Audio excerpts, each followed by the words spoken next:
Kabanata 6. Humingi ng tawad. Gusto niyang bumalik ako at humingi ng tawad kay Willow. Gumisi si Maisie at diretsyong tumingin sa kanya. Sa ibabaw ng aking patay na katawan. Dahil sa inaasahan ni Nolan, hindi lamang ang babaeng ito ay mapangahas at mabangis, ngunit siya rin ay napakatigas ng ulo. Naninigas ang kanyang mukha. Kung hindi ka humingi ng paumanhin, ang pangalan ni Zora ay mawawala sa larangan ng fashion at alahas bukas. Ayaw niyang mahirapan siya noong una, ngunit si Willow ay itinuring na kanyang tagapagligtas ng buhay. 6 na taon na sana siya noong gabing iyon kung hindi dahil sa kanya. Bagamat wala siyang nararamdaman para kay Willow, nananatili pa rin siya sa tabi niya nitong mga ilang taon at binibigyang kasiyahan ang kanyang materialistikong mga pangangailangan ng walang kondisyon. Talagang nasa downturn ng Vanna Jewelry nitong mga taon, at iyon ang dahilan kung bakit magbabayad siya ng $150 million para kunin si Zora sa ngalan niya. Alam niyang may kasalanan si Willow sa pagsampal sa kanya noong una, kaya kukunin niya si Willow para humingi ng tawad dito. Wala siyang pakialam kung paano nila lulutasin ang isyong ito ng pribado, ngunit hindi niya maaaring payagan ang sinumang ibang babae na kumilos sa Willow sa harap niya. Sumakit ang kamay ni Maisie na parang na-dislocate. Lumuluha ang kanyang mga mata, gayunpaman, hindi siya magpapatak ng kahit isang patak ng luha sa harap ng kanyang kaaway sa kabila ng kanyang mga hinaing. Wala naman akong ginawang masama. Hindi ako hihingi ng tawad.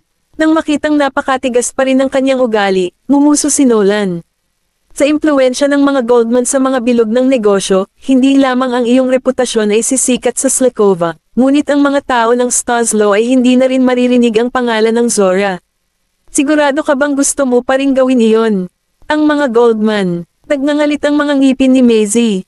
Iniisip ko kung paano magkakaroon ng kakayahan ng lalaking ito na bantaan ako. Galing pala siya sa Goldmans. Hindi natatakot si Maisie na maban o mahiwalay sa larangan niya, ngunit kailangan pa rin ng kanyang mga anak na mag-aral sa Baseburg, at kailangan niyang makuha muli ang Vanna Jewelry ng kanyang ina. Dapat kong tiisin ang isang maliit na pag-urong para sa kapakanan ng mas malaking pamamaraan. Hindi ko na kailangang makipagtawaran sa napakaliit na kahihiyan sa lalaking ito.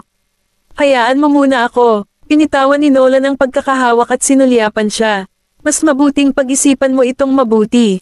Hindi ba ito ay isang paghingi ng tawad? Nagtaas ng kilay si Maisie, tumalikod, at naglakad palabas ng hagdanan. Nilapitan niya si Willow nang bumalik siya sa opisina. At ang matingkad na mapupulang labi ay bamuka at sumara sa isang segundo. Ako ay humihingi ng paumanhin. Hindi inaasahan ni Willow na hihingi ng tawad si Maisie, ngunit alam niyang si Nolan ang kumilos para sa kanya. Nakaramdam siya ng sobrang kasiyahan sa kaibuturan ngunit magalang nang umiti sa ibabaw. Okay lang, tungkol sa kontrata.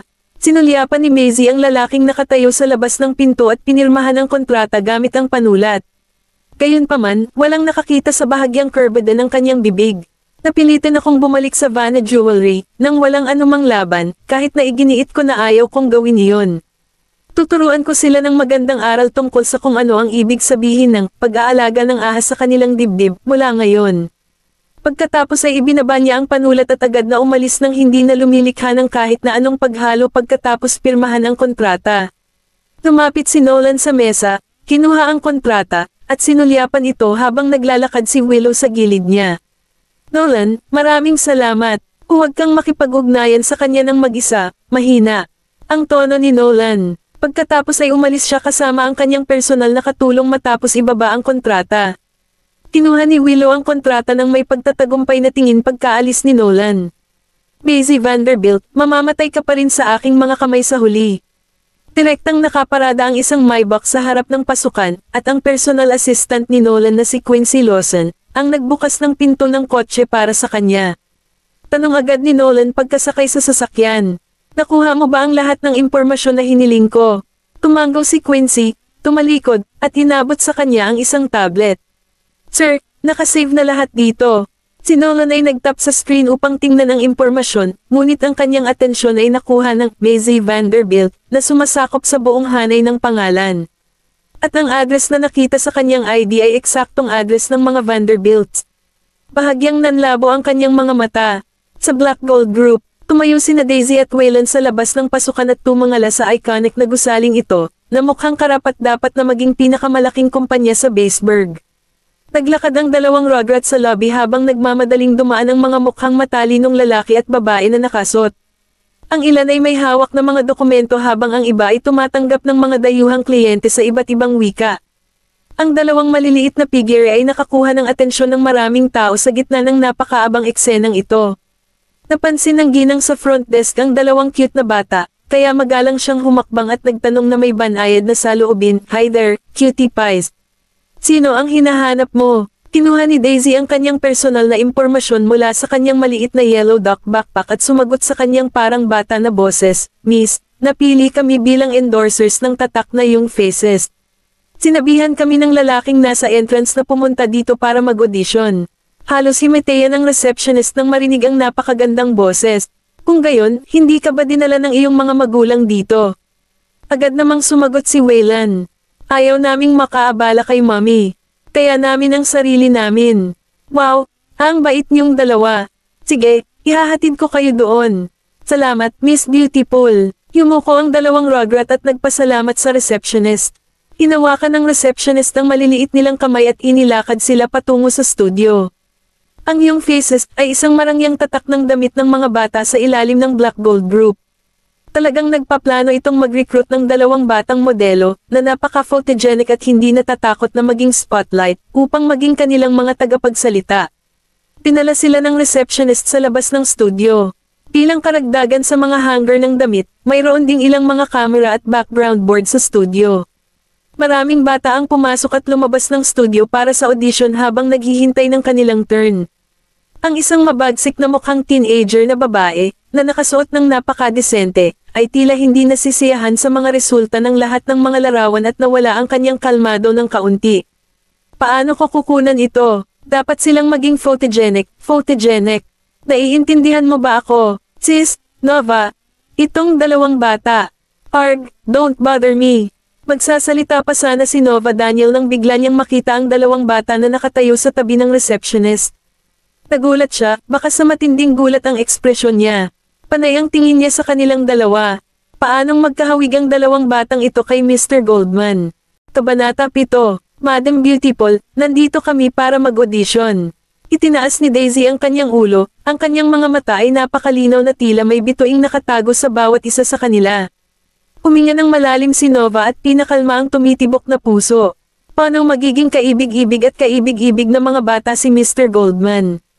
Ayon sa pagkakakilala ko kay Mr. Goldman, walang paraan na siya ay makapagsilang ng gayong kaibig-ibig na mga bata. Lumuhad siya at hinimas ang maliliit nilang ulo. "Ano ang iyong mga pangalan?" "Ang pangalan ko ay Daisy." "Ang pangalan ko ay Waylan." Sabay na sagot ng dalawang Rugrat. Nabighani si Nova sa kanilang cuteness. Isinasantabi ang kanilang kagwapuhan, napakaganda rin nilang tingnan. Kung ilalagay sila sa harap ng kamera, nakabawi sa ulirat si Nova, bumangon, at sumigaw sa mga tauhan sa paligid niya, "Magmadali kayo." Ipasok ang dalawang maliliit na modelong ito at lagyan ng damit. Hindi na siya makapaghintay na makita ang mga resulta. Huminto ang Maybach sa gilid ng kalsada sa harap ng Black Gold Tower. Tinanong ng driver ang lahat ng mga bodyguard na naghihintay sa pasukan na itulak ang nakapalibot na mga tao sa gilid at bumuo ng dalawang maayos na hanay. Bumaba ng sasakyan si Nolan at dirdiretsong naglakad papasok sa lobby gamit ang mahahabang paa. Sa kabilang panig ng punong tanggapan, si Nova, na kumuha ng ilang set ng mga larawan, ay nagpadala ng dalawa sa mga larawang kinunan kay Quincy nang hindi binibigyan ng anumang touch-up ang mga larawan. Pumagal si Quincy, kinuha ang telepono sa kanyang bulsa, at sinulyapan ito. Mukha siyang nabigla at pinalaki ang larawan dahil sa pagtataka. Mabilis na naabutan ni Quincy si Nolan. "Mr. Goldman, anong problema?" Naglakad si Nolan patungo sa elevator na nakalaan sa kanya habang pinindot ng security guard ang button para buksan ang elevator. Pumasok na siya sa elevator habang inabot ni Quincy ang phone niya. "Dapat mong tingnan ito." Tiningnan ni Nolan ang screen ng telepono, at nanlabo ang kanyang mga mata. Kung hindi lang dahil sa mga importanteng bagay, halos hindi na niya itutuon ang tingin sa screen ng mas matagal sa 1 minuto. Gayunpaman, nakatitig siya sa screen ng 3 buong minuto sa pagkakataong ito. Si Nova Daniel ang nagpadala sa akin ng mga larawang ito. Nahanap ng departamento ng pag-endorso ng brand ng Yung Faces, ang dalawang maliliit na modelong ito, at mukhang kamukha sila ng Moo. Kung titingnang mabuti, Ang mga mata ng bata ay eksaktong kapareho ng kay Nolan. Halos magkahawig ang mukha ng dalawang bata sa kanya, lalo na ang batang lalaki. Napakunot ang noo ni Nolan at ibinalik sa kanya ang telepono. Nasaan na ang dalawang bata? Dapat nasa studio pa rin sila. Diretsyong pinindot ni Nolan ang floor number para mapunta ang sarili sa sahig kung saan nagaganap ang shooting. Sa hindi malamang dahilan, gusto niyang makita ang dalawang bata. Nakaupo sa harap ng computer, nilusob ni Colton ang control center ng Black Gold at sinusubaybayan ang pagbabantay sa buong Black Gold Tower. Nag-click siya sa screen para mag-zoom in, nakita si Nolan na naglalakad patungo sa photography department, at tinawagan si Wayland. Nag-vibrate ang smartwatch na suot ni Wayland kaya tahimik siyang naglakad sa gilid at sinagot ang tawag.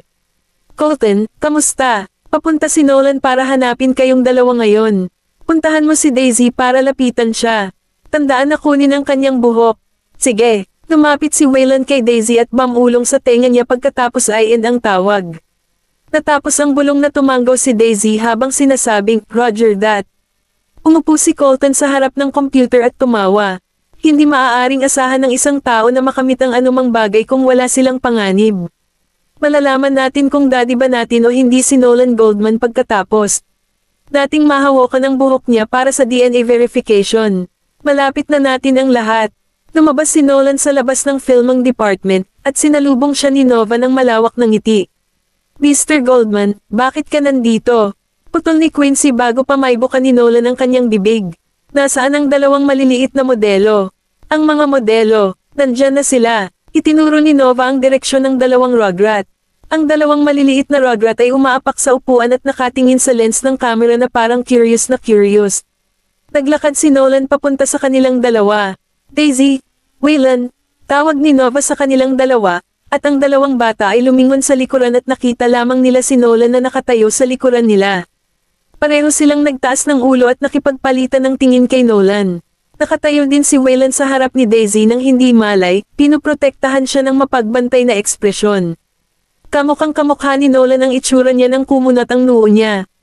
Sino ka? Tiniletso ni Wayland ang tanong na alam na niya ang sagot kay Nolan habang panay ang titig sa kanya.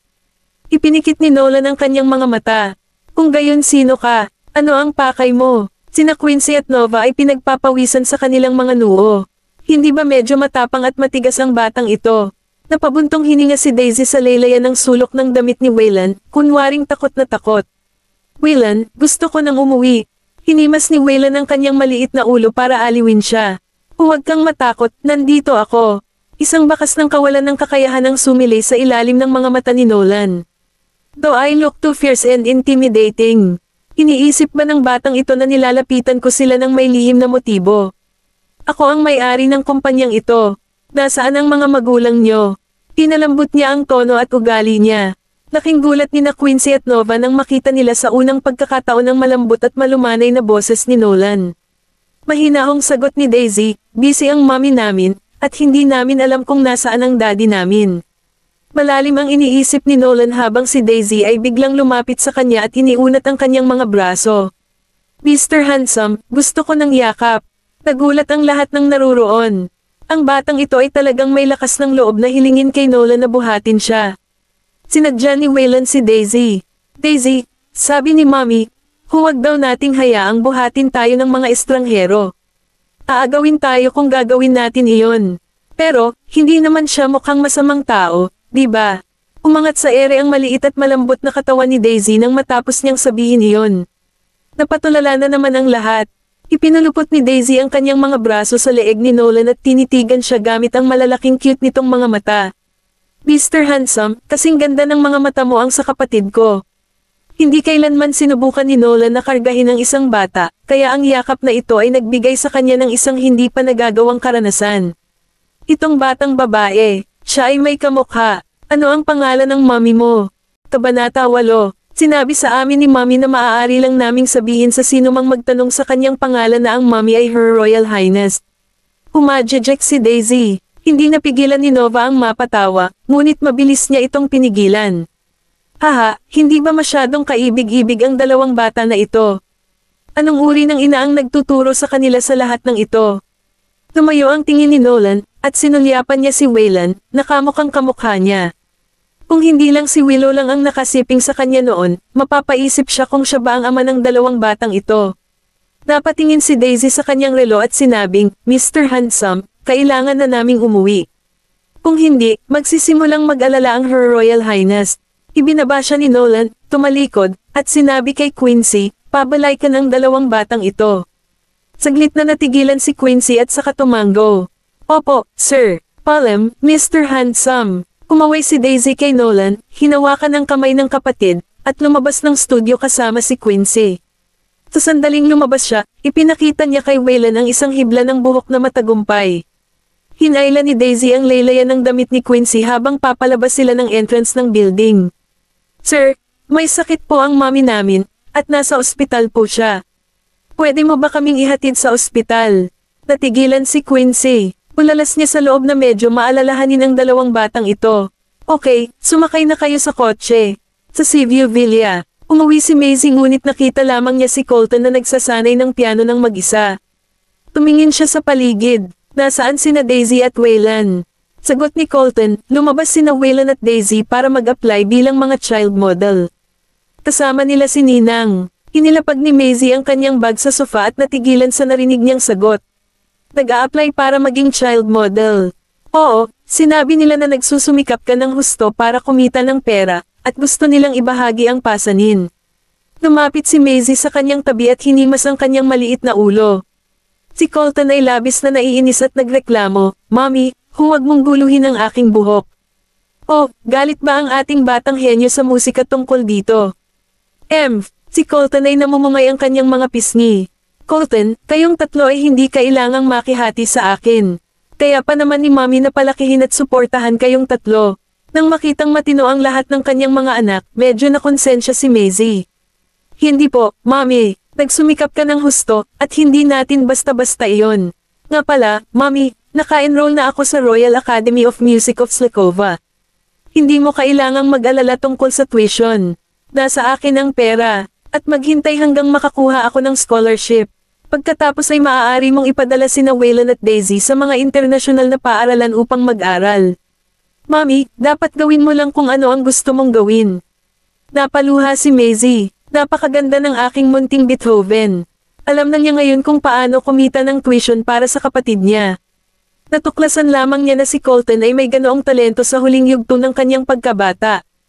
Ang Nolander Music Academy sa Stoslow ay gumawa pa ng exception at gusto siyang i-recruit, ngunit hindi niya ito ipinadala doon dahil nag-aalala siya na napakabata pa niya.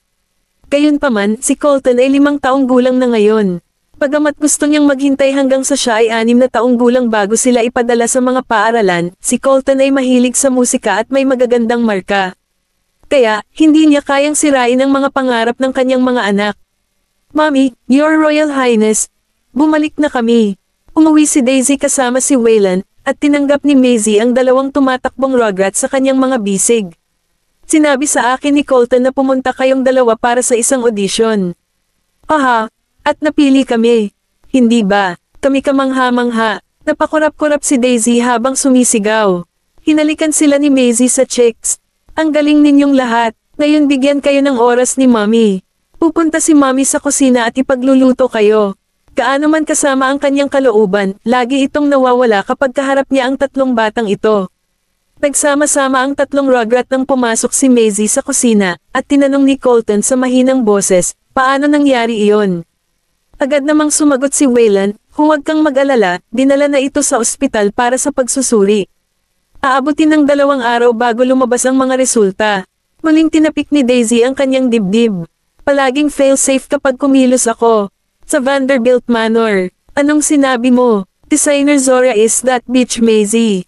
Hindi napigilan ni Layla na mapasimangot nang marinig ang reklamo ng kanyang anak. Hindi lang ang bitch na iyon ang bumalik, ngunit siya rin ang kilalang taga-disenyo na si Zore. At siya rin ang taong kinuha ni Mr. Goldman mula sa ibang bansa na may napakataas na sweldo para tulungan ang aking anak na iligtas ang Vanna Jewelry. Ang aking anak ang pumalit sa bitch na iyon bilang babae mula 6 na taon na ang nakakaraan. Kung malalaman ng bitch na iyon ang katotohanan na si Mr. Goldman ang lalaking nakasama niya 6 na taon na ang nakararaan, hindi ba niya aawayin ang anak ko? Inay, ano ang dapat kong gawin? Labis na nag-aalala si Willow. Malamig na nakataas ang sulok ng labi ni Layla. Paano kung siya si Zora? Huwag kalimutan na mayroon kang Mr. Goldman bilang iyong sukdulang unan. Hindi siya maglalakas loob na lumikha ng anumang gulo kapag si Mr. Goldman ay nasa paligid. Nga pala, dahil bumalik na ang beach sa Slakova, kailangan mong gumawa ng ilang mga balak kasama si Mr. Goldman. Pinakamabuting mabuntis o kung ano-ano. Magiging Mrs. Goldman ka basta mabuntis ka niya. Nang magsalita tungkol sa pagbubuntis, ang mga talukap ng mata ni Willow ay lumaylay. Ngunit hindi man lang ako ginalaw ni Mr. Goldman sa nakalipas na 6 na taon. Gusto ko rin matouch, but the thing is I need him to cooperate with me. Sa pagtingin sa inosenteng pag-iisip ng kanyang anak, nag-aalalang sinabi ni Layla, gagaw ka ba? Hanggang kailan mo balak maghintay kung gusto mong hintayin na siya ang magkusa para makuha ito sa iyo? Ikaw ang dapat magkusa. Ilang lalaki sa mundo ang makakalaban sa gayong mga tukso. Nagulat si Willow ng ilang segundo matapos ituro iyon ng kanyang ina. Oy, don't dare to act too presumptuously dahil hindi man lang ako ginalaw ni Nolan sa nakalipas na 6 na taon. Pero tama si inay. Ako dapat ang magkukusa. Saka siyang ngumiti ng nakakahiya. Inay, alam ko na ngayon. Kabanata Siyam. Kinabukasan, Savannah Jewelry. Si Maisie ay nakaupo sa kanyang sariling opisina na sinusuri ang mga disenyo ng mga koleksyon ng alahas ng kumpanya sa mga nakaraang taon at inihagis ang mga file sa mesa. Nasaan ang lahat ng pagkamalikhain? Sa nakikita ko, hindi nila alam ang definition ng salitang design. Ang lahat ba ng mga alahas na ginastos ng Vanna Jewelry ay napakaraming pera upang gawin sa paglipas ng mga taon doon ay bumubuo lamang ng bilang. Mukhang nahihiya ang mga staff na nakatayo sa opisina. Miss Zora, sinabi ni Direk Vanderbilt na ang lahat ng bagong disenyo ay dapat lamang sumunod sa orihinal na konsepto ng disenyo ni Vanna. Nakasandal si Maisie sa upuan habang naka-cross arms at ngumiti. Ano ang orihinal na konsepto ng disenyo na sinusunod mo? Itinaas niya ang database ng mga larawan at alahas. Ang mga ito ay ganap na hindi mahalata na basura kapag ipinakita mo ang mga ito sa industriya ng fashion at alahas. Talagang may kakayahan si Direk Vanderbilt, ha? Sinibak niya ang lahat ng mga elite sa departamento ng disenyo pagkatapos na maupo sa pwesto. At nang ang Vanna ay hindi man lang makagawa ng sarili nitong produkto, naibenta na lang niya ang mga natira sa ibang kumpanya. Hindi siya maaaring mawala ng pera tulad ng isang propesyonal. Tumigil sa pagsasalita ang clerk. Tumayo si Maisie at sinabing, dalhin mo ako sa bodega ng raw materials. Sige, tumanggo ang clerk. Naglakad si Maisie at ang clerk patungo sa bodega ng raw materials at nagkataong nakabangga ang isang lalaki na ayaw niyang makita sa bakanan ng mga elevator. Bahagyang nanlabo ang mga mata ni Nolan nang makitang hindi siya pinansin nito, at lumingon ito. Hindi mo bababatiin ang isang tao kapag nakita mo sila. Tumigil si Maisie at naisip na siya ay isang tao na kayang bayaran ng $150 million, kung tutuusin. Kaya, nagngangalit siya, tumalikod, at mahinang ngumiti. Oo, ikinagagalak kitang makita, Mr. Goldman. Saan ka pupunta, Miss Vanderbilt? Napatulala si Maisie. Talagang alam niya na ako ay isang Vanderbilt. Lumapit si Nolan sa kanya. Saan ka pupunta? Ang lalaking ito ay talagang napakawalang bisa. Gumisi si Maisie. Bakit nagtatanong? Dapat ba akong humingi ng pahintulot mo sa tuwing pupunta ako sa bodega ng raw materials, Mr. Goldman? Yung lalaki ni Willow medyo controlling ha. Magaling, gusto ko ring malaman kung ano ang matutuklasan mo kapag nakarating ka sa bodega ng raw materials. Natigilan si Maisie. Ang bodega ng raw materials ay isang lugar kung saan iniimbak ang mga ores at raw materials na ginagamit sa paggawa ng alahas. Nang buksan ng babaeng tauhan ang mga ilaw, makikita ang mga kahon na nakasalansan sa mga sulok ng malaking bodega, at ang mga magaspang na brilyante na hindi naputol ay inilagay sa mga stand sa mesa. May cutting machine sa mesa, at kumpleto ang lahat ng materyales. Naglakad si Maisie sa stand, kumuha ng mineral, at pinagmasdan itong mabuti. Pagkatapos ay dinala niya ang gemstone at lumipat patungo sa cutting machine. Naalarma ang babaeng clerk at nagmamadaling nagtanong, Miss Zora, anong ginagawa mo? Hindi sumagot si Maisie. Sa halip, ginamit niya ang makina para putulin ang magaspang na brilyante, at may napansin siya sa sandaling makapasok siya sa isa sa mga ores. Wow! Nakuha pa ni Vanna ang falsification ng gemstones ngayon. Kinuha ni Maisie ang hiwa na magaspang na brilyante at naglakad papunta sa babaeng clerk. Sino ang namamahala sa bodega ng raw materials? Kinakabahang sumagot ang clerk, si Director Chester iyon. Dumamlam ang ekspresyon ni Maisie. Hilingan si Direk Chester na puntahan ako kaagad. Lumapit si Nolan sa pinutol na magaspang na brilyante at pinasadahan ang bato sa singsing na nasa kanyang hintuturo. Isang mababaw ngunit halatang gasgasang. Makikita sa ibabaw nito. Lumapit sa kanya si Maisie na naka-cross arms, nagtaas ng kilay, at ngumisi. Mr. Goldman, ito ang kumpanya ng iyong kasintahan, pagkatapos ng lahat, kaya hindi ka ba gagawa ng isang bagay tungkol sa paghahalo ng mga gemstones nito? Ibinaba ni Nolan ang kanyang mga mata, lumingon, at tinitigan siya. Hindi ba ito rin ang kumpanyang itinatag ng iyong ina? Sa sandaling nabanggit ang katotohanan ito, tumigas ang mga sulok ng labi ni Maisie. Ang paggawa ng malaking kaguluhan dito ay hindi rin makakabuti sa iyo. Resolbahin mo na lang ng pribado. Bahagyang nagpatuloy siya. Resolve ito ng pribado. Yay! Ang pagkuha ng batch na ito ng magaspang na diamante ay dapat na naaprubahan ni Willow.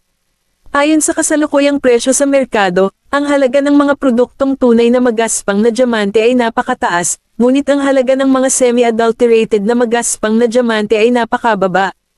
Hahayaan ko itong dumausdas kung walang alam si Willow tungkol dito, ngunit hindi na lang ako uupo at panoorin kung nakabili siya ng isang batch ng semi-adulterated na magaspang na diamante dahil lang hindi niya kayang bayaran ng mataas na halaga. Kung si Willow talaga, wala siyang alam tungkol sa alahas, kaya excusable siya na dayin siya. Lumingon si Nolan para tingnan si Maisie at sinabi sa isang walang pakialam na tono, huwag kang basta-bastang gumawa ng conclusion kung hindi mo pa naiintindihan ang isyu na ito. Napangiti si Maisie sa loob. Medyo kamukha niya si Wayland kapag sinusubukan niyang bigyang katwiran ng isang pagkakamali. Sandali lang, ano ang iniisip ko? Nandito na si Director Chester. Dinala ng babaeng clerk si Director Chester sa bodega.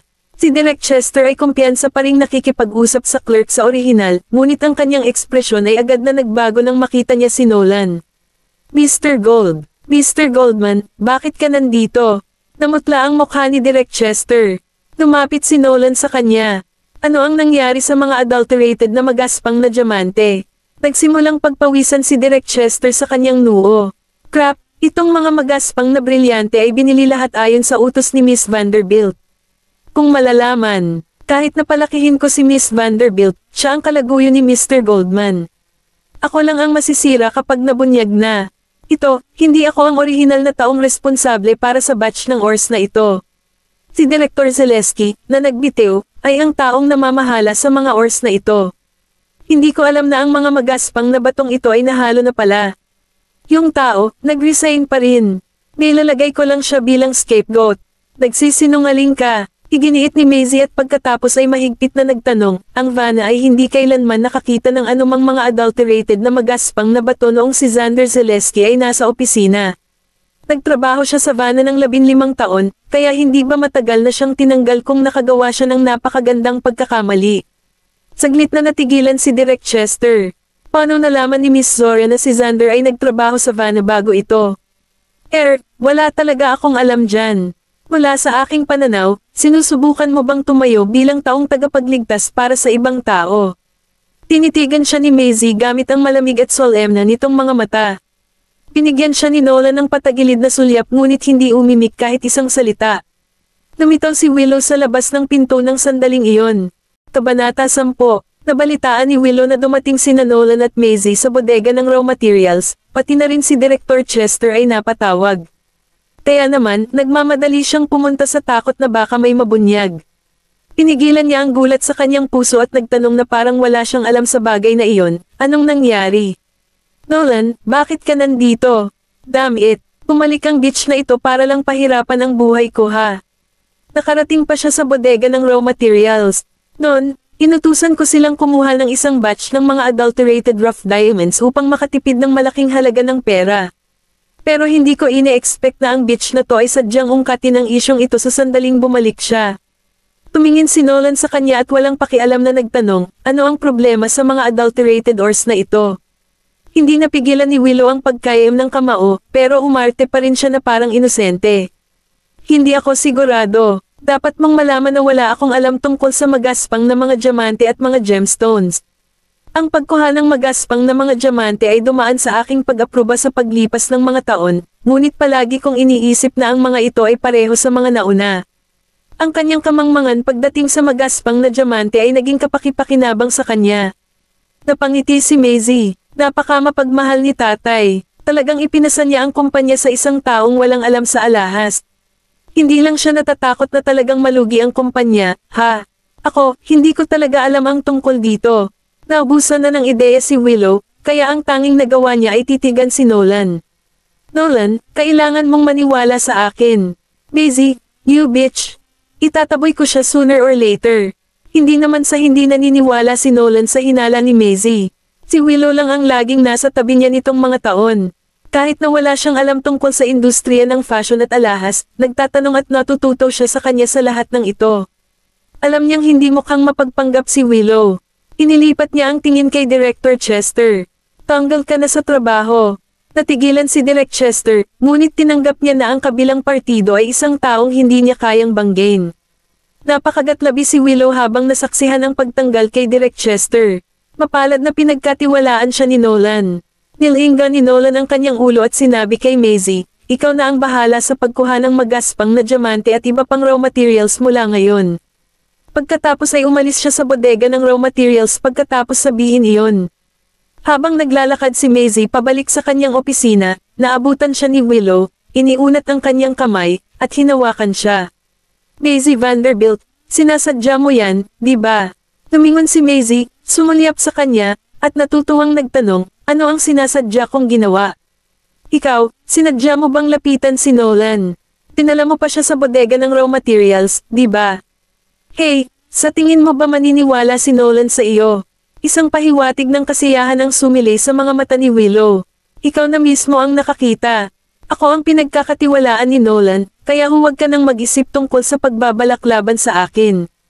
Oh, sinasabi mo bang dinala ko siya sa bodega ng raw materials upang maghasik ng hindi pagkakasundo sa inyong dalawa at sinabi sa kanya na ang mga magaspang na brilyante ay hinaluan para maghinala siya sa iyo? Nang makita ang galit na ekspresyon ni Willow, napangisi si Maisie habang nakakross arms sa harap niya. What makes you think that I have the time to care about the relationship between the two of you? Siya ang gustong sumunod sa akin sa bodega ng raw materials. May kinalaman din ba sa akin iyon? Maisie, huwag mong isipin na paniniwalaan ko ang anumang lalabas sa iyo. Kung ayaw mong maniwala, di wag na lang. Bakit mo ako pinagkakaabalahan na sabihin sa akin ang lahat ng ito? Inis na sabi ni Maisie, hindi pa ako tapos sa iyo pagdating sa batch ng mga adulterated rough diamonds. Kung hindi dahil sa katotohanan na itinatag ng aking ina ang Vanna Jewelry at hindi ko matiis na ilantad ang bagay na iyon, wala akong pakialam sa dami ng mga unan na nasa likod mo. Talagang kayang takpan ni Nolan ang langit, ngunit si Maisie ay hindi isang pushover na maaaring pigilan ng isang random na tao. Aalis na sana siya nang hawakan ulit siya ni Willow. Maisie Vanderbilt, huwag mong isipin na magagawa mo ang lahat ng gusto mo dahil lang sa pagbabalik mo. Huwag mong kalimutan na ang iyong video ay hindi na nakatiis si Maisie kaya tumalikod siya at inagaw ang cellphone niya. Anong ginagawa mo? Gusto itong bawiin ni Willow, ngunit iniwasan siya ni Maisie. Nang tingnan ang nakakatakot na ekspresyon ni Willow, napangiti si Maisie. Mahilig kang takutin ako sa video na iyon, hindi ba? Naglakad siya sa isa sa mga bintana ng corridor, iniunat ang kamay sa labas ng bintana, at nabitawan ang cellphone ng bigla. Pinagmasdan ni Willow ang pagbaba ng kanyang cellphone mula sa 19th floor. Maaari lamang itong masira sa milyon-milyong piraso. Ikaw, mahilig ka talagang takutin ako sa video na iyon, di ba? Tingnan natin kung paano mo ako pagbabantaan sa hinaharap ngayon na ang video ay isang bagay ng nakaraan. Pumalik si Maisie sa kanyang opisina nang hindi lumilingon. Nanginginig sa galit si Willow, ngunit gumaan din ang pakiramdam niya at napabore na isipin na nawasak ang video. Hayaan na, hinding-hindi na malalaman ni Nolan kung sino ang babaeng iyon mula noon. Disappointed siguro si Nolan sa akin dahil sa dinala nitong bitch ngayon. Hindi na ako makapaghintay. Maaari lang akong maging babae ni Nolan pagkatapos kong maka-jackpot kay Nolan ngayong gabi. Dumating na ang takip silim sa study room ng Goldman Mansion. Sir, nakuha ko na.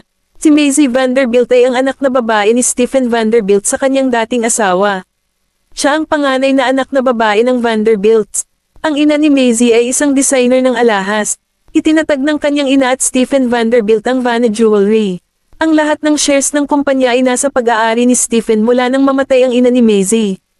Ang dahilan kung bakit nag-abroad si Maisie 6 na taon na ang nakakaraan ay hindi pa rin alam. Ang boses ni Quincy ay nanggaling sa cellphone na nakalagay sa gilid. Nasa kamay ni Nolan ang impormasyon ni Zora at iniskan niya ang mga dokumento. Lumamlam ang mga mata niya nang marinig ang paliwanag ni Quincy. Si Willow ba ang pinupuntirya niya dahil hindi siya nakakasundo sa katotohanang nasa pagmamay-ari na ni Willow ang kumpanya? Gayunpaman, kung si Maisie ay miyembro ng Vanderbilts, bakit hindi siya nakilala ni Willow sa pinakasimula? Gabi na, inilagay ni Nolan ang lahat sa likod niya, bumalik sa silid, at napansin na may tao sa kanyang kama. Pinuksan niya ang ilaw at nakita niya si Willow na nakaupo mula sa kanyang kama na nakasuot ng manipis at lantad na pantulog. Nanlamig ang kanyang mga mata, at walang pakialam na nagtanong, bakit ka nasa kwarto ko? Maaaring payagan niya itong manatili sa mansyon ng Goldman, ngunit hindi niya ito pinayagang matulog sa kanyang kwarto. Sinadya ni Willow ang damit na ito at malinaw na ipinahiwatig sa kanya, ngunit tila nagalit ito sa kanya. Kinagat niya ang pang-ibabang labi dahil medyo ayaw niya. Nolan, iniisip ko, hindi mo na ako hinayaang mapalapit sa iyo simula noong gabing iyon mula 6 na taon na ang nakakaraan. May nagawa ba akong mali? Ang kanyang ekspresyon ay mukhang napaka-inosente, nakakaawa, maamo, at walang magawa. Si Nolan ay isang ordinaryong tao. Hindi ka panipaniwalang sabihin na wala siyang nararamdaman. Nang makitang hindi na siya nagsalita, nagkusa si Willow na bumaba sa kama at niyakap siya. Pinulupot niya ang kanyang mga braso sa leeg nito, nagtiptod, at sinubukang halikan siya. Nang papalapit na sa kanya ang mga labi ni Willow, sumili sa isipan ni Nolan ang mukha ni Maisie, at bigla niyang itinulak si Willow palayo na may bakas ng pagkasuklam sa kanyang mga mata. Nolan, natarante si Willow, na naitulak palayo. Nolan, ganyan ba ako kasuklam-suklam sa iyo? Bakit? Bakit niya nagawang magalit kay Maisie noong gabing iyon 6 na taon na ang nakararaan, ngunit hindi kapag kasama ko siya? Ang nangyari 6 years ago ay isang aksidente.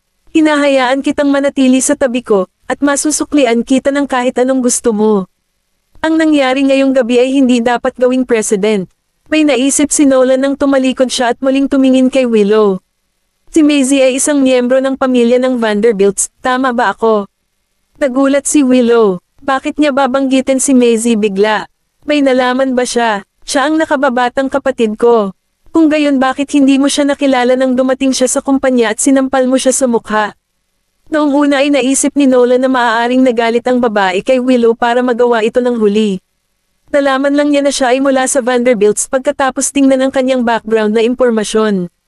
Natuklasan din niya na ang Vanna Jewelry ay itinatag sa pangalan ng ina ng babaeng iyon, at si Stephen ay isa lamang sa mga shareholder ng kumpanya. Bahagyang nakagat ni Willow ang kanyang labi at kinuyam ng mahigpit ang kanyang mga kamay, ngunit inosenteng tingin ang ibinigay niya sa kanyang mukha. Sa totoo lang, may sama ng loob kami ng kapatid ko dati. Ano ang sama ng loob? May naisip si Willow, at namumula ang mga mata niya. Siya ang taong nagdroga sa akin noong gabing iyon 6 na taon na ang nakakaraan. Alam kong pinupuntirya niya kaming mag-ina simula nang dumating kami sa Vanderbilts dahil ako ang illegitimate daughter. Siya ang kandidato na kukuha sa Vanna Jewelry sa orihinal, ngunit ang aking ama ay labis na nagalit at pinalayas siya dahil sa pangyayaring iyon. Bahagyang dumilim ang mukha ni Nolan. Nadroga din siya 6 years ago. Ganyan ba talaga ginawa ng babaeng iyon kay Willow? Gayunpaman, kung husgahan ang kay-abangan ng babaeng iyon, hindi imposible. Hindi alam ni Nolan ang dahilan kung bakit siya maiirita dahil dito. Dapat kang magpahinga. Walang pakialam na umalis si Nolan. Ang mga tingin ni Willow ay unti-unting naging kasuklam-suklam pagkasara ng pinto. Maisie, si Maisie na naman. Habang andyan si Maisie ay isang banta lamang sa akin. I can't let that bitch stay in Vanna, sigurado yan.